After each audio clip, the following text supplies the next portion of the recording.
So there is a story told about Abraham Lincoln, true story, that during the Civil War, he often found refuge in attending a midweek service at the Presbyterian Church there in Washington, D.C. The war at that point was tearing the nation apart, and he had just lost his son. His son had just died. Lincoln was grieving, and he just felt like he needed to go to church. Well, one evening after the preacher had finished his sermon, Lincoln was headed out of the church when his aide that was with him he turned to him and asked him if he liked the sermon. And Lincoln answered, "I thought the sermon was carefully thought through and eloquently delivered." The aide said, "So then you liked the sermon?" And Lincoln said, "No, I thought he failed. He did not ask of us something great." Now, guys, I absolutely love that story. I've used it before. Lincoln was saying this preacher had the opportunity to challenge the congregation to step up and to do something great with their lives, but he failed to do it. And I'm just telling you, that story reminded me of this series that we're in right now called Running with the Giants.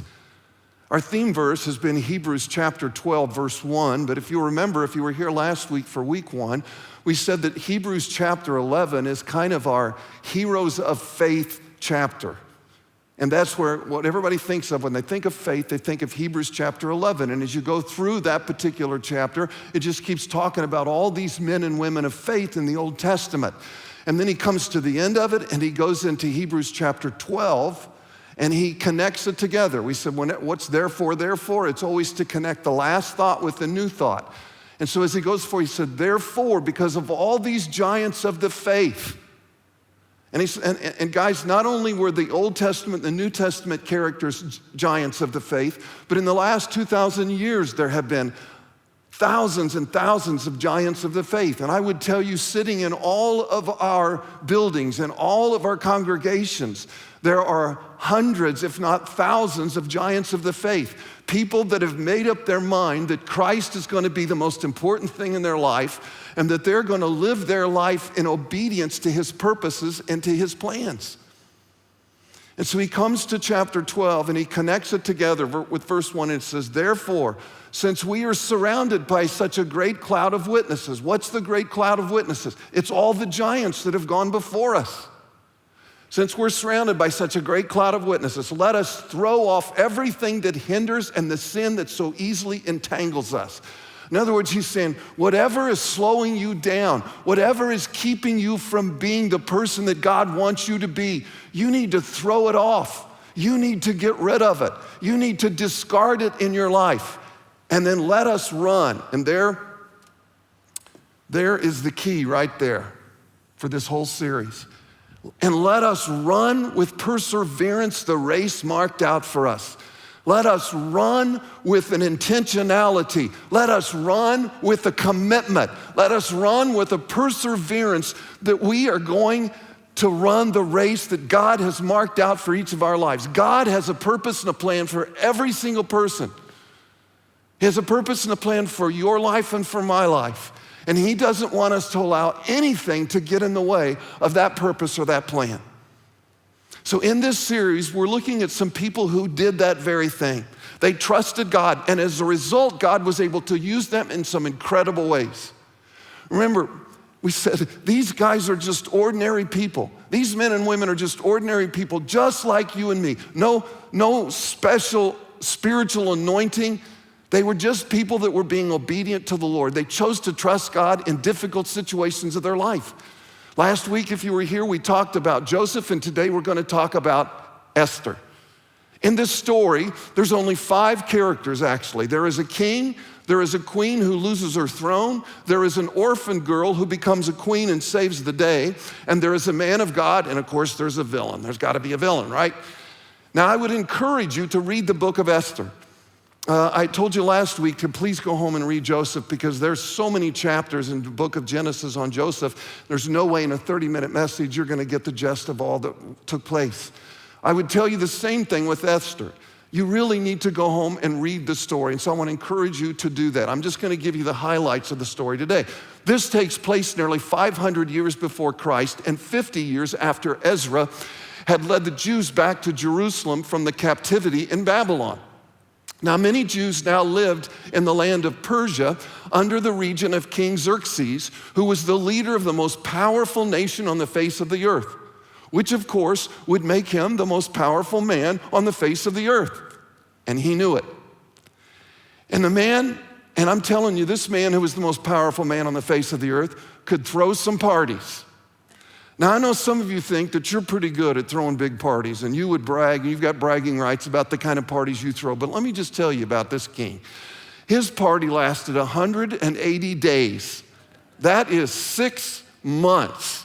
I mean, how many chips and guacamole can a person eat in 6 months? And then they come to the end of the party and he says, oh, come on, let's go on for another 7 days. All the food and drink is on the house. Well, on the last day of the party, the king, who most likely was drunk as a skunk, asked his gorgeous wife, Queen Vashti, to come and parade around in front of all of his drunken buddies wearing nothing but her crown. And I mean nothing but her crown. And the only reason that he wanted her to wear her crown was to remind these men that she was the queen, so keep your hands off. But we see Queen Vashti is a woman of character and conviction. She's not in here for very long, but I love this gal. She is a woman of character and conviction, and so she refused to do it. Now, you would say, well, sure, anybody would refuse to do it. You have to understand, in those days, that could have easily meant her life. You did not refuse the king. I don't care who you were. Well, it did indeed tick off the king. So he ordered her, he didn't put her to death, but he ordered her banished from the kingdom, and we don't hear from Queen Vashti again. Listen, I know she only played a small part in this story, but again, I want to say to you, I like this woman. She's a queen. She lived in a castle. She had servants. She had clothes. She had jewels. And anything else she could ever want was hers. And yet, in this moment, when she was asked to compromise her own value system, she takes a stand and says, no. No. Even if it meant losing everything. Even if it meant losing her life. She didn't lose her life, but she lost everything else. Guys, sometimes doing what's right will cost you. Please hear me on this. I think sometimes we think, well, you know, if I do what's right, God's gonna swoop in and he's gonna work it all out, and so I don't have to worry. I'm gonna do what's right and I'm gonna be vindicated. Sometimes when you take a stand and do what's right in the eyes of the Lord, you may suffer. It may cost you. It cost her, and it may cost you.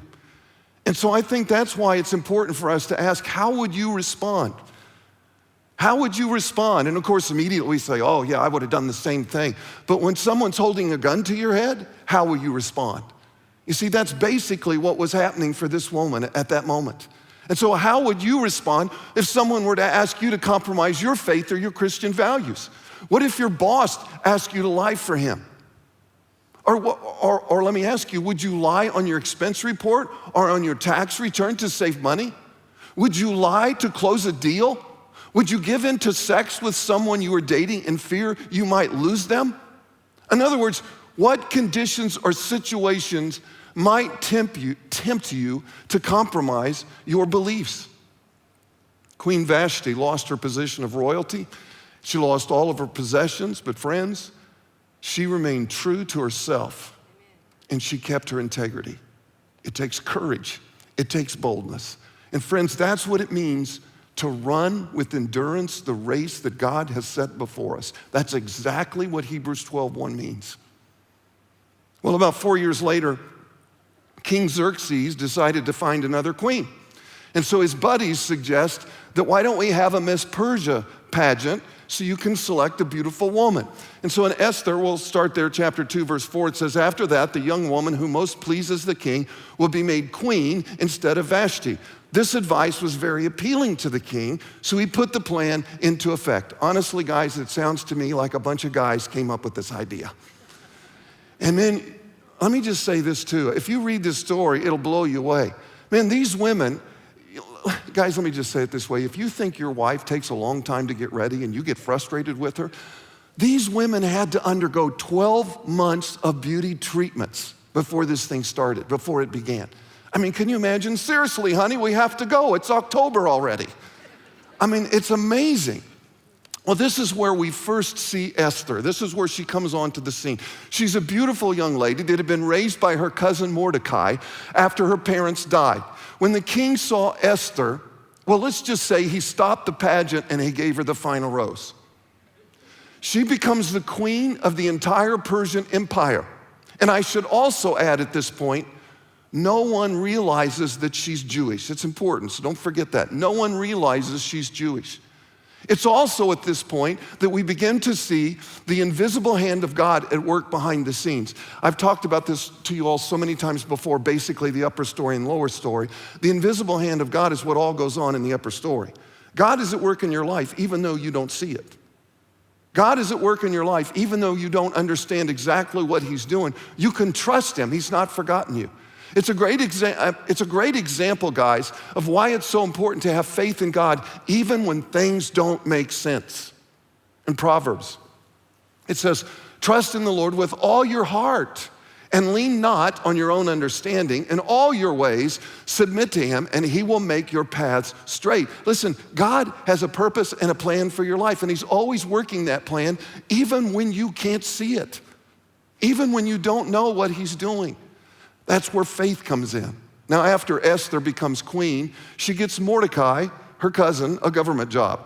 And one day, he's sitting outside one of the doors to the king's palace, and he overhears two disgruntled employees talk about how they're planning to assassinate the king. Well, when Mordecai heard what they were going to do, he sent a note to Esther telling her about this plot, about this plan, and told her that she needed to warn the king. Esther did, in fact, tell the king, but she also gave the credit to Mordecai, also an important point. The king then had the two conspirators put to death. Now, this part of the story is where our villain Haman comes into the story. Fearing for his life, the king instituted a massive shakeup in his government and promoted an obnoxious politician named Haman to be his chief of staff. So things haven't changed much. Haman is a slimy character, and he is an Amalekite. Now, Amalekites were descendants of Esau, and they were always, throughout Scripture, they were always considered the enemies of God's people. In fact, in 1 Samuel chapter 15, God tells King Saul to completely destroy the Amalekites, but he disobeyed. And it was because he allowed King Agag of the Amalekites to live that Saul ended up losing his kingdom. Well, so now here we are 700 years later, and Saul's sin is still causing problems for God's people. Guys, please hear me. This should be a reminder that we must deal decisively with the sin in our life, or it's going to keep tripping us up. I mean, here we are 700 years later, and the people are still dealing with Saul's refusal to obey the Lord. When you ignore your sin, guys, listen to me. When you ignore the sin that's in your life, it then begins to create a bad habit, which then goes into a spiritual stronghold in your life. And it's going to keep you from a healthy relationship with the Lord. And it will destroy your testimony. And it could even become learned behavior for your kids. If your kid's watching you long enough, they begin to think that behavior is normal behavior, and they begin to pick up this same habit in their life. So you need to stop making excuses for the sin that's going on, and you need to walk away from it and break this bad habit before the damage is done. Now again, Haman is a cocky guy who demands everyone should bow down whenever they walked by. So power went to his head immediately. And so Haman, he put out a decree and order that if you walk by me, you need to bow down on one knee. You need to bow down on one knee. And everyone, in fact, did bow down on one knee because they didn't want to be put to death, except for Mordecai. Mordecai absolutely refuses to bow down. He was a Jew. He was committed to bow down to no one but his God. And so he refused. In Exodus chapter 20, we hear why he refused. It says, you shall have no other gods before me. You shall not make for yourself an image in the form of anything in heaven above or on the earth beneath or in the waters below. You shall not bow down to them or worship them, for I, the Lord your God, am a jealous God, punishing the children for the sin of the parents to the third and fourth generation of those who hate me. Well, he believed that to his very core. And as you can imagine, obviously, this angered Haman. I mean, it so angered Haman. He hated this guy for it. Not only would Mordecai not bow, but he finds out then that Mordecai is a Jew, and Haman absolutely hated the Jews. In fact, he hated them so much that he looked for a way to destroy all the Jews that were scattered throughout the Persian Empire. Listen, guys, the Jewish people were God's chosen people. Throughout the Old Testament, we see the Jewish people were God's chosen people. And the enemy was always trying to find a way to destroy the Jews. So Haman puts together a plan for a Holocaust. Let's jump to chapter 3, and it says, Then Haman approached King Xerxes and said, There is a certain race of people scattered through all the provinces of your empire who keep themselves separate from everyone else. Their laws are different from those of any other people, and they refuse to obey the laws of the king. So it's not in the king's interest to let them live. You see, he's making his case to put the Jews to death. So it's not in the king's interest to let them live. If it please the king, issue a decree that they be destroyed, and I will give 10,000 large sacks of silver to the government administrators to be deposited in the royal treasury. So Haman is bribing the king in order to get him to issue a decree to kill all the Jews on a set day in the month of December. Needless to say, Mordecai, when he finds this out, is upset. I mean, come on, how would you feel? I mean, imagine you went home tonight and on the television, you turn the television on and you hear a special news bulletin from the White House. And a spokesman, a newscaster, an anchor comes on and says, We have decided with America's best interest in mind to make the following law, that on December 13th of this year, all Christian men, women, and children are going to be killed. They're going to be put to death. Christianity will be utterly annihilated. Well, you think that would be overwhelming? I think it would. Well, Queen Esther is not aware of any of this that's going on. So Mordecai pleads with her to use her position of power to stand on behalf of the Jews. He's saying, come on. I mean, you're married to the king. You can do something.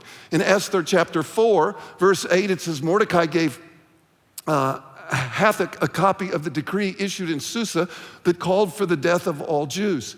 He asked Hathach to show it to Esther and explain the situation to her. He also asked Hathach to direct her to go to the king to beg for mercy and plead for her people. Esther sends back a reply which says, You got to be kidding me. I'm not going to do that. Are you crazy? The law has made it clear that even if the queen went in uninvited to the king, in other words, the queen can't just walk in and say, Hey, can we talk? There's no way. You could not come into the presence of the king uninvited. You had to be summoned by the king. And he had the authority to immediately put someone to death if they didn't follow the exact protocol. And I'm sure Esther also remembers how easily her predecessor, how easily the king dethroned Queen Vashti when Mordecai, let me say that again. How Esther also remembers how easily the king dethroned Queen Vashti when she was banished from the castle. But when Mordecai heard Esther's hesitancy, well, he's not going to settle for that. This is serious. All the Jewish people are going to be put to death. And so he turns up the heat. He turns up the pressure. And we see in chapter 4, verse 13, it says, Mordecai sent this reply to Esther. Don't think for a moment that because you're in the palace, you will escape when all other Jews are killed.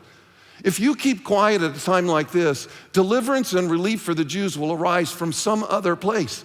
But you and your relatives will die. Who knows if perhaps you were made, here we go, this is the verse that everybody quotes.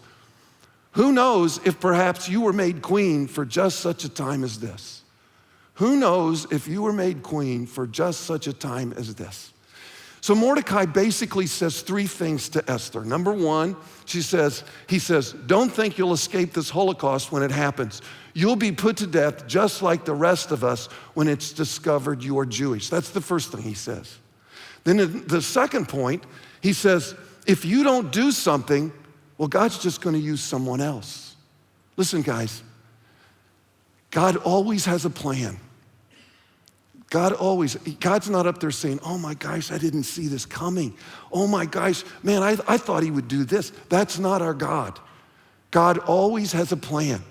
And you and I, get this is the amazing part of this. You and I are a part of that plan. But if we refuse to do what God has called us to do, He's just going to go on and use someone else. If God has called you and is asking you to talk to somebody and you refuse, well, God's not just going to forget about it and say, oh, well. God's going to go on and use someone else. The problem is you're going to miss out on the opportunity to serve God. You're going to miss out on the blessings that would have come your way because of your obedience. Friends, can I just ask you a question tonight? Have you ever allowed an opportunity to slip away? Have you ever ignored a spiritual intersection? I mean, I have a strong conviction that almost every day, almost, not always, but almost every day of our life, we come in contact with spiritual opportunities. We come in contact with spiritual intersections. It's an opportunity for us to talk about the things of God.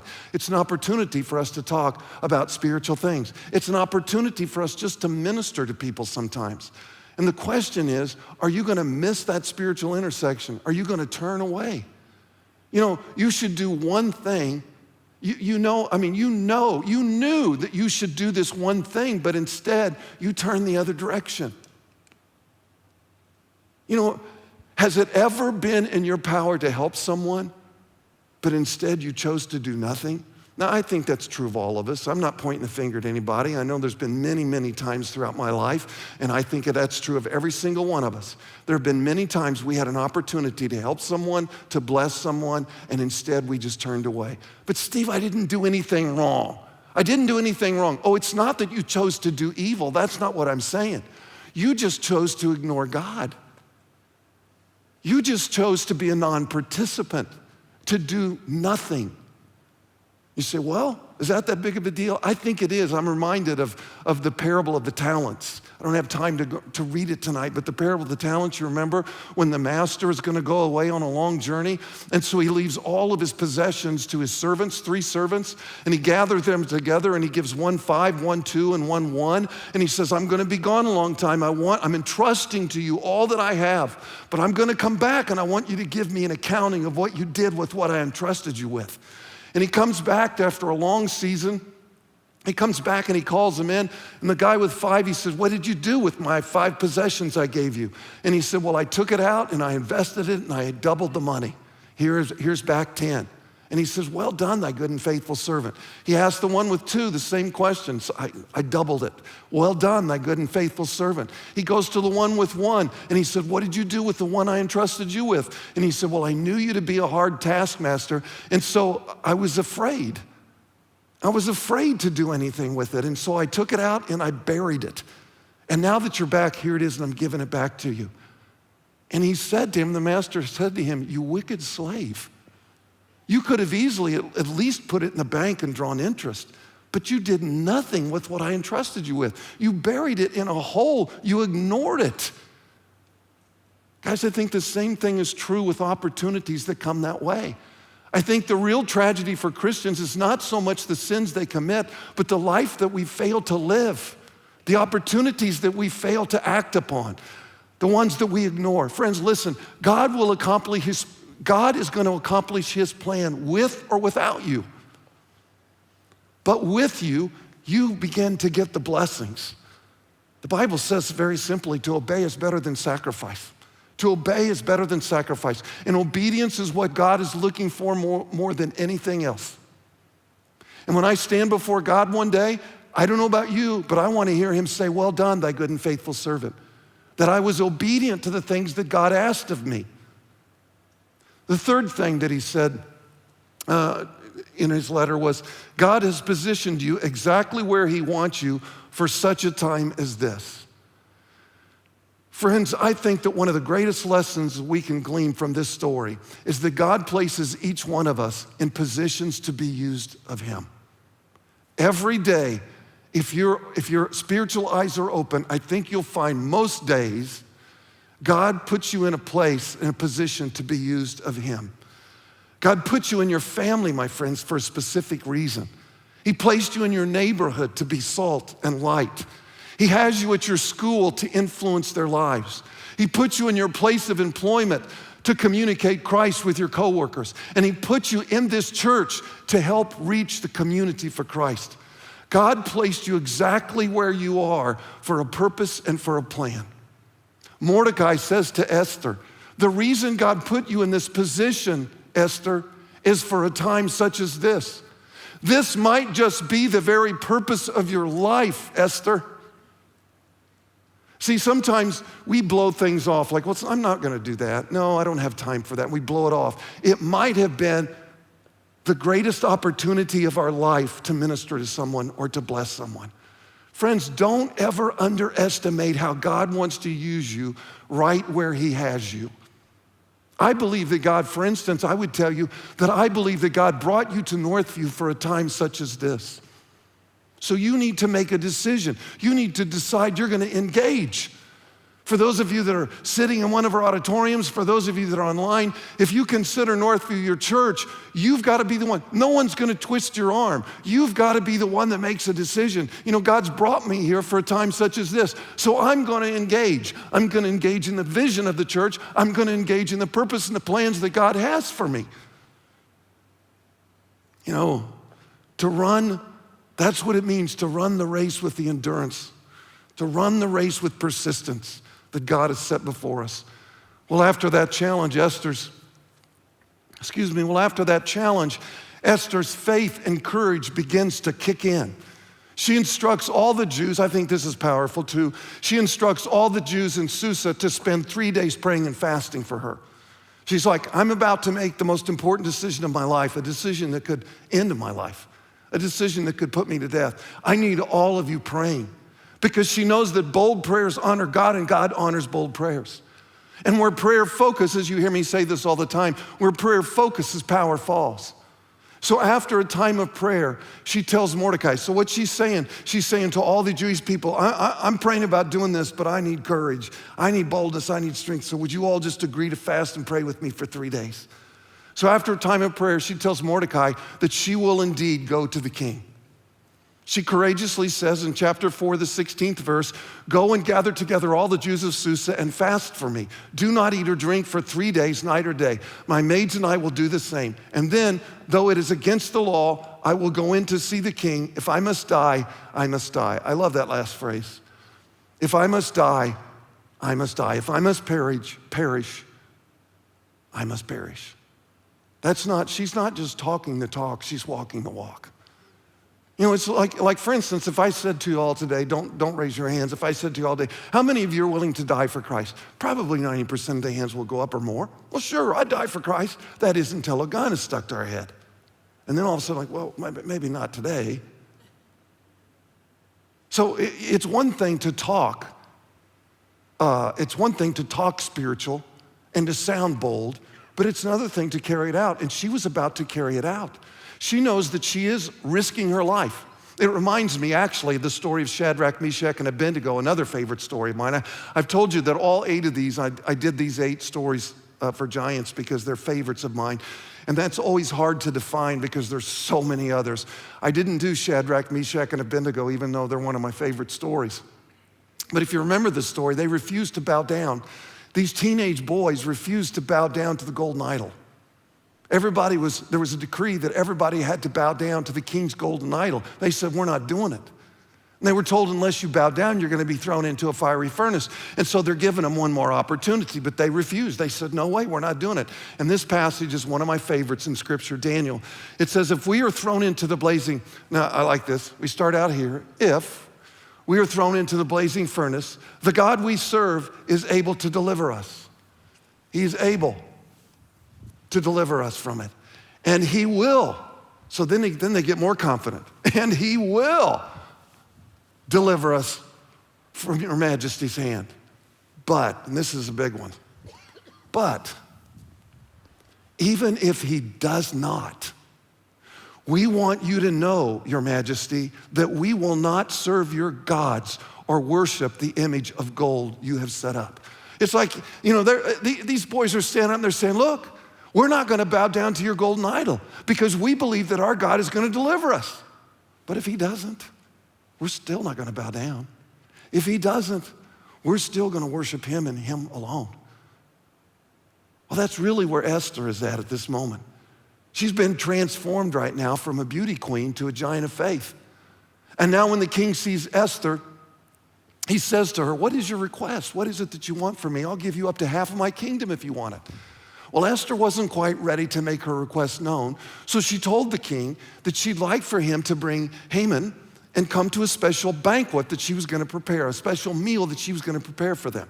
After the dessert, so they come to this meal, come to this dinner, and after the dessert, the king once again asks Esther, what is it that you would like from me? She tells him to please bring Haman to another feast tomorrow night. I'm not ready to tell you, I'll tell you tomorrow night. Would you come back again? I'm going to fix you another dinner, and then I'll let you know. Haman, of course, oh my gosh, Haman is feeling pretty important. He's the only one that's been invited to eat with the king and the queen now 2 days in a row. And it says that Haman went out happy in high spirits. But as he's walking through the palace, he spots Mordecai at the front gate. He hates him. But Mordecai doesn't even acknowledge him. It's almost funny. Mordecai doesn't even acknowledge him when he walks by. Oh my gosh, it so angered Haman. But he knew, the only thing that he held on to is that he knew that Mordecai and all the other Jews would soon be eradicated by the king's edict to have them put to death. When Haman got home, he was still so frustrated and feeling the tension, so he called his friends together and he told them, I'm the only person that Queen Esther invited to accompany the king to her banquet, and she invited us back again tomorrow night. But all of this gives me no satisfaction as long as I can still see that Jew Mordecai sitting at the king's gate. All this joy and excitement was lost because of his hatred and because of his anger towards Mordecai. He hated him. Well, his friends, a lot like him, came up with an idea, and they encouraged Haman to erect a 75-foot gallows and ask the king to hang Mordecai from it. Well, Haman thinks this is a wonderful idea, and so he goes ahead and has the workers construct this thing. And so they construct this 75-foot gallows. Now, guys, this is actually another place, hear me on this, this is actually another one of those places you can see how God works things together for good. So that's why I'm trying to get you to remember all the pieces to this, because you're gonna see, oftentimes I'll say Romans 8:28, for God works all things together for good. It doesn't mean that all things are good. It just means that he's gonna take this and this and this and this, and he starts to work those things together for good. We see that lived out right here. All these pieces that seemed insignificant, that didn't seem important, all of a sudden are gonna be worked together. And so the king can't sleep that night. He goes to bed, he can't sleep. You might call it a case of almighty-induced insomnia or holy heartburn. I don't know. Maybe you've had a case of holy heartburn before. I would not be surprised if you had, because I honestly think that not most insomnia is not God-driven. But I do think there's times that God keeps us from sleep because he's trying to get our attention. He wants us to listen. He wants us to spend some time with him. And so the king can't sleep. So again, I think it's kind of funny. So he calls his servants to read to him. Now, obviously we know that when someone reads to you or when you read, it makes you sleepy. I can't hardly read a paragraph anymore without falling asleep. And so that's the way he's thinking. If somebody reads to me, but he has him read from the official guide. And it's like, oh my gosh, sit down and read from the Constitution or read some bylaws or stuff like that. You'll go to sleep right away. But this servant happens to open it up. Again, do you think it's an accident? I don't believe it is. He happens to open up the official record and he begins to read what Mordecai had done for them several months earlier to save his life. And as he listens to this, he asks the servant, what did we ever do to honor Mordecai for his loyalty? I don't remember us ever doing anything. And his servant said, I don't believe that we ever did. Well, the king is embarrassed to find that they had forgotten to honor Mordecai for what he had done. Well, the next morning, this is on the king's mind, and Haman arrives to talk to the king about hanging Mordecai. And so he comes in all excited, and he's gonna tell him that he's erected this or constructed this deal to hang him on. But the king interrupts him. And he says, before you talk to me, I've got something I wanna ask you. He said, a simple question. He said, what do you think should be done for the man the king delights to honor? Well, Haman thinks he's talking about him. And so in Esther chapter 6, it says, Haman says, he should bring out one of the king's own royal robes, as well as a horse that the king himself has ridden, one with the royal emblem on its head. Let the robes and the horse be handed over to one of the king's most noble officials, and let him see that the man whom the king wishes to honor is dressed in the king's robes and led through the city square on the king's horse. Have the officials shout as they go, 'This is what the king does for someone he wishes to honor.'" So he's thinking, oh my gosh, I'm setting the stage for myself.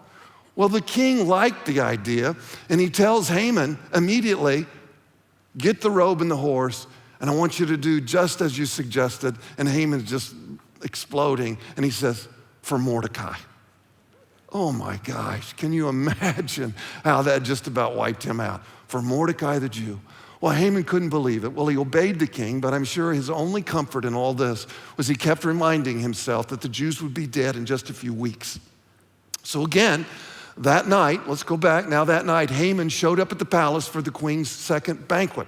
Once again, the king asked Esther after dinner, after dessert, what she wanted from him. And now she's ready. And so we go to chapter 7, and it says, Queen Esther replied, "If I have found favor with the king, and if it pleases the king to grant my request, I ask that my life and the lives of my people will be spared." Now remember, the king doesn't even know she's a Jew. The king didn't know that. He's finding out right now. So I ask that my life and the lives of my people will be spared, for my people and I have been sold to those who would kill, slaughter, and annihilate us. If we had merely been sold as slaves, I could remain quiet, for that would be too trivial a matter to warrant disturbing the king. This was a huge risk because, again, the king doesn't know his wife is Jewish, and it clicks. He now realizes that he has unknowingly signed the queen's death warrant. So he asks her, "So who is this man who dared to do such a thing?" And Esther calmly replied, "The enemy is this vile man, Haman." Man, how would you like to be Haman at that moment? Well, the king flew into a rage, and he runs outside for fresh air to breathe and to clear his thoughts. Haman, on the other hand, he knows, I am in trouble. I am in serious trouble. And he rushes over to beg Esther to spare his life, and he trips, probably over a Persian rug. He trips, and he lands on top of the queen, just as the king is walking back inside. And he thinks Haman is trying to hit on his wife.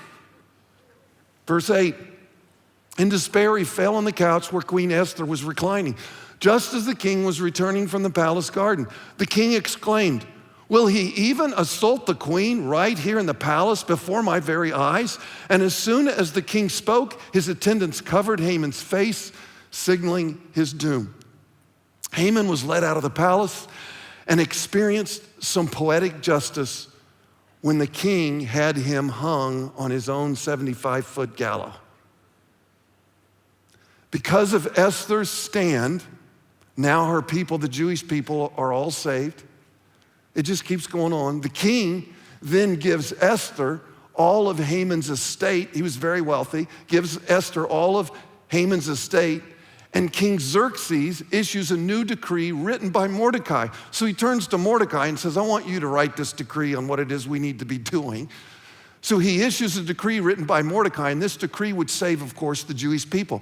Listen, I want you to see that, guys, life is full of divine appointments. Life is full of divine opportunities. It's not just in the case of Esther, it's in the case of you and me. There are divine moments, divine opportunities that happen all the time. But the one that matters most, listen to me, guys, the one that matters most is the one that you're faced with today. And so, what are you going to do with it? What are you going to do about it? Ignore it? Or are you going to trust God and seize the opportunity? You know, I find it interesting that God's name, you may not know this, I haven't mentioned this yet. Did you know that God's name is never mentioned in the book of Esther? The name of God is never mentioned in the book of Esther. It's the only book of the Bible that God is not mentioned. And yet, we see God's involvement all through this entire story. Guys, listen to me. You might be going through a difficult season in your life, and you just can't seem to find God in your story either. And you're listening to me right now and you're saying, look, I don't know about their problems, but I'm going through the most serious problems in my life and I just can't find God. He just seems silent right now. I just don't know where he's at right now. Well, take courage, my friends, because even when you can't see him, he's always working. Even when you can't see him, he's always working. And I promise you, he is working in your life in that upper story. And that's why you have to just trust him. He loves you, and God is in control of your life.